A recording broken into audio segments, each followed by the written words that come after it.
we will go for another method.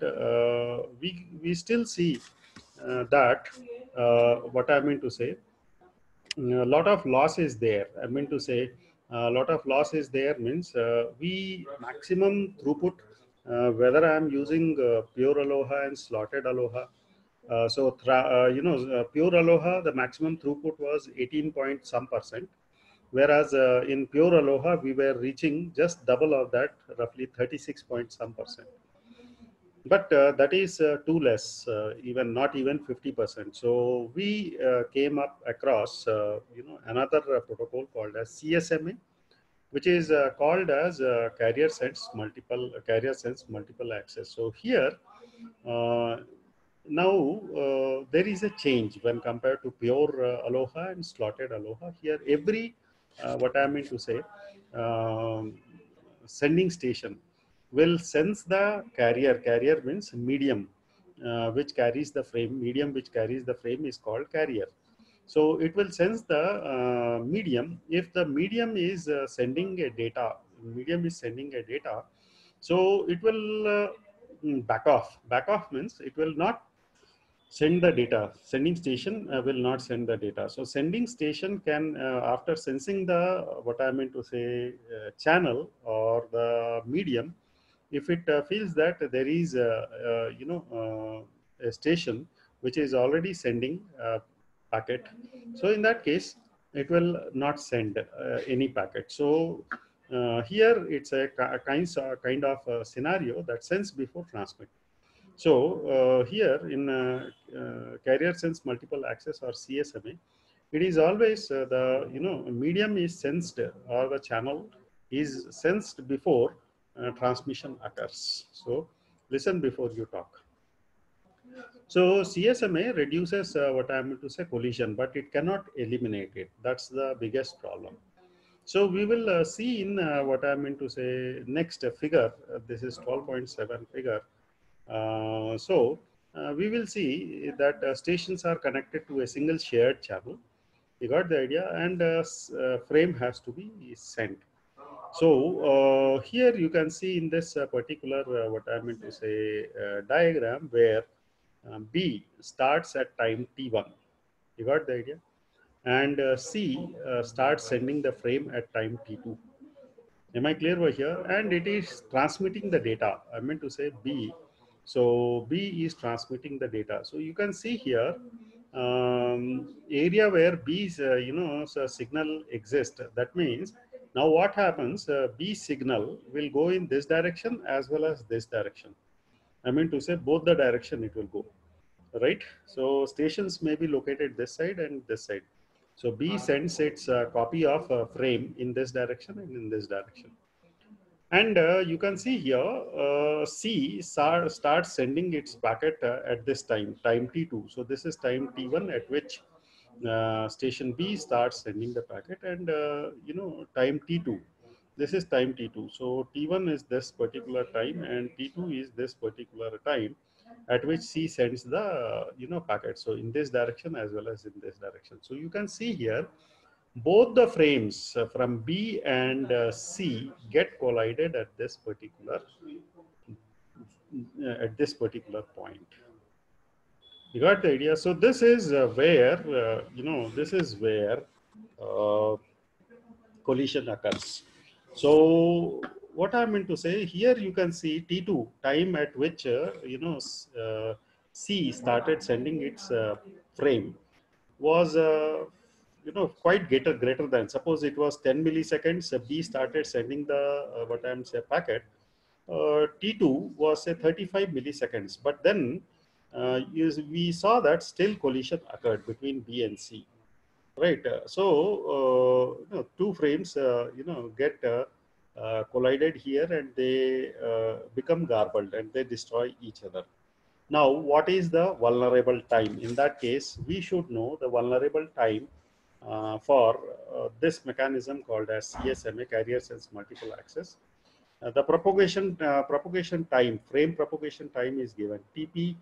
You got the idea? So here, whenever a station sends the frame to any other, and any other station tries to send the frame during this time, collision will be the result, right? So next we will see this particular figure. So station A sends the frame at this particular time, say T1. The moment station, because there is no station, otherwise if B sends the B sends the frame, it will be copy of it will be moving in this direction, copy of it will be moving in this direction. If C sends the frame, copy of it will move in this direction, copy of it will move in this direction. If D sends, the packet will be moving in this direction only, because in this direction there is no other frame. So when assuming that, what is the vulnerable time? To calculate the vulnerable time, I have to sense. So A has sensed the medium and it found it to be free. So the moment it, what I am say, comes here, B can know because presence of voltage. Now you will be thinking, how can B sense the, what I mean to say, presence of frame here? It's only because if the medium is idle, there will be no voltage. There will be no voltage present in the medium, and since bits are passing, it may be 0 or it may be 1. I told you through the medium, the bits will pass in the form of voltage only. So 5 volts or 10 volts. So B can sense the presence of that voltage. The moment it senses the presence of the voltage, it knows that some station has sent uh, packet already. So it will desist or it will stop itself from transmitting the packet. And C senses the packet here. C senses the packet here at this particular time, because the first bit from this frame of A reaches C at this particular time, and the first bit reaches D, station D, at this particular time. So I say that time difference, the time at which, what I mean to say, station A sent the frame, and time at which station D received the first bit of the frame sent by station A. This is called the vulnerable time. This is called the vulnerable time. This difference is called vulnerable time, and I can call this as propagation time. So it is vulnerable time is equal to TP, the propagation time. This is what I mean to say. This is there.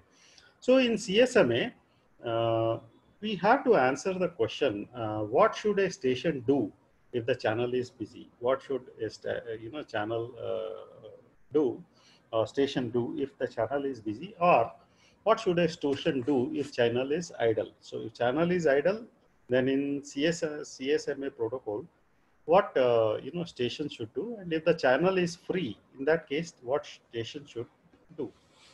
So for answering these two questions, I have three mechanisms which are being followed by the stations: one persistent method, non-persistent method, and p-persistent method. These are the three methods which the sending stations will follow, uh, for before sending the packet. So one persistent method, non-persistent method, and p-persistent method. So let us see them one by one. In one persistent method, it is simple and straightforward. In this, what happens if a station finds that the channel or the line or the, what I mean to say, medium which carries the frame is free, so it sends its frame immediately. You got the idea? So this particular one persistent method is the moment a station finds the medium free, it will send the packet. But this thing is prone to lot of collisions. So this particular thing is prone to a lot of collisions. You got the idea? Because at the same time, when station A felt that medium was free, station D might also feel that it was free, because they are far distant apart. If the both they send their packets immediately, so at some point of time they will collide. So non-persistent method is something bit different. So how it is different? that if a station has a frame to send, it senses the line. If it is idle, it sends immediately. If the line is not idle, that means there is no presence of voltage. It waits for random amount of time and then senses the line again. So in non-persistent approach reduces the chance of collision, because every time before sending the packet, it has to sense the medium. And if a medium, there is presence of some voltage, so the sending what I would say station understands that since there is some voltage present in the line, that means some packet is already in is propagating through this particular line. So it will wait for some random time, and once the random amount of time wait is over, it again sends. It does not after the random waiting for random time, it does not send the packet directly. It will have to wait for some more time and then send the packet. So this particular approach, non-persistent approach, you can see it reduces lot of collisions. It reduces lot of collision, right? But then you can see the system becomes slow here, because every time before sending it has to wait sometime random amount of time. After that, it will sense the medium. If the medium is not free that time, it will have to wait for again random amount of time and then keep on sensing. So it gets delayed. It may happen that it gets delayed. Now in p persistent method, it is related with probability, right? So if the channel has time slots with a slot duration equal to or greater than propagation time, because we have seen that in CSMA, the vulnerable time is propagation time, vulnerable time. So if already a frame is what I meant to say is on the medium, so it takes the amount of propagation time to reach the destination. So P persistent, what it will do is it will combine the advantage of both the strategies. One is non-persistent method, another is one persistent method. Both of it combines, and it comes out with a new method. So it reduces the chance of collision and improves the efficiency remarkably. P persistent method. So in this method, how what I meant to say, a particular station will send what I'm say a frame. So it follows these particular steps. With probability P sends its frame. So station will calculate that time at which it can send the packet. So that probability, if it is more than 50%, it has to send the packet. If with probability q is equal to negative probability, that is 1 minus p, the station waits for the beginning of next time slot, checks the line again. If next time slot is free, it sends, otherwise it has to again back off. So if the line is idle, it has to go to step 1. That means every time before sending the frame, it will sense the medium. It will sense the medium for presence of voltage. Presence of voltage indicates that already a frame is in transit. Already there is a frame which is in transit or is traveling across the line. If the line is idle, it goes to step 1 again. If the line is free, so again, it calculates the probability to send the packet. If the probability is good, say roughly 90%, 95%, it will simply send the packet. Okay. So if the line is busy, it acts as though collision has occurred and uses the backup procedure So I mean to say, if the line is busy, it will assume that if I send the packet now, I'll have to, you got the idea, if I send the packet now, I'll have to, yeah. So this I'll have to I'll experience the what I meant to say collision. So now this is the method here. One persistent method. Every time you can see the sender is sensing the packet, and if there is a frame on the packet, that means presence of voltage on the channel as the time passes by is there. It keeps on sensing at a regular interval of times. At regular interval of times, it finds that till this channel is free, and at this particular time it finds that no voltage is present. No voltage is present. When it sends the medium, no voltage is present, immediately it transmits the data. Am I clear over here? So this is one persistent method, and then this is a non-persistent method. So in this non-persistent method, a station will sense the medium. If it is busy, it has to wait for some random time. You got that? Then again, since the once that random amount of time is over, back of time is over, it senses that. Again, if it finds the busy, it doubles the wait time. You can see whatever was the wait time, it was doubled. You got the idea to wait time.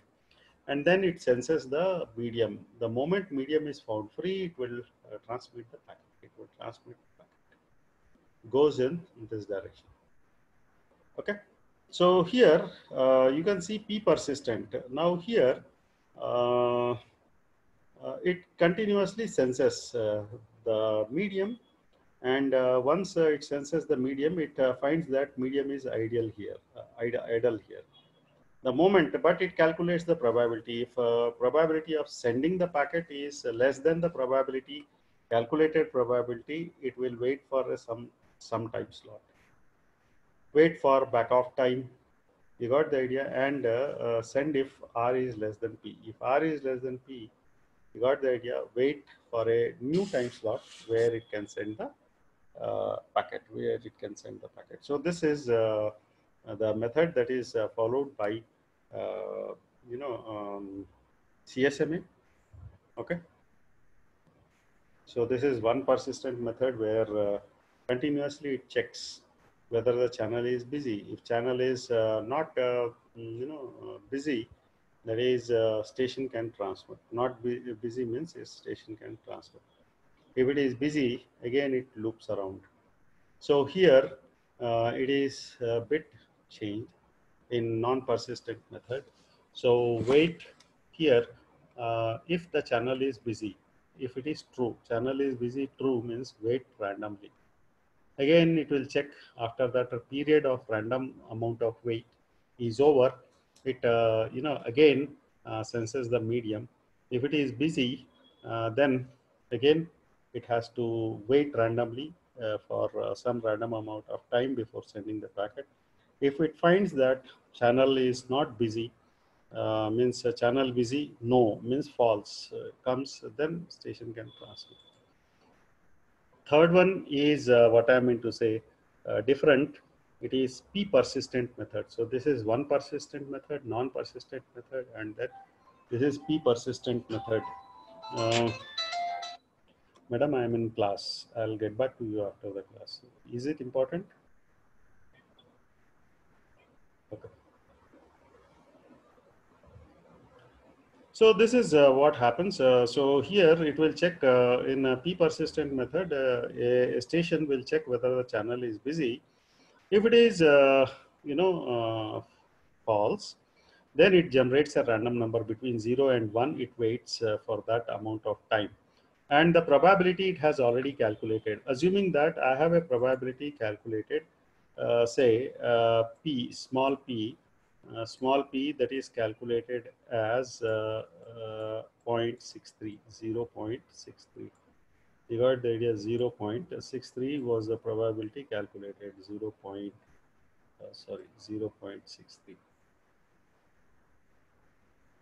So 0.63 is the probability calculated. You got the idea? And the random number is always between 0 and 1. Random number is always between 0 and 1. So random number has been calculated as say 51, 0.51. So in this scenario, generate a random number, and since P has been calculated to be this value, you got the 0.63, generate a random number, and random number has been generated as 0.51. You got the idea. It will check whether R is less than equal to P. So if it is true, station can transmit. If it is true, station can transmit. If it is false, so assuming that R was not 0.51, R is equal to 0.81. R is equal to 0.81. So in that case, I'll check whether R is less than P. If it is false, false means wait for a slot, wait for a slot. And again, it will calculate is the channel busy. If it is, false, if channel is busy, use backoff process as it was using in earlier methods. Process as though collision has occurred. If it is false, again generate a random number, wait for some amount of time, and check whether the station is idle. If the channel is idle, if channel is idle, it can transmit. R is less than P. So every time P is calculated, R is calculated, and every time it is checked whether R is less than equal to P. If R is less than equal to P, it will station will always send the packet. Station will always send the packet. Okay, so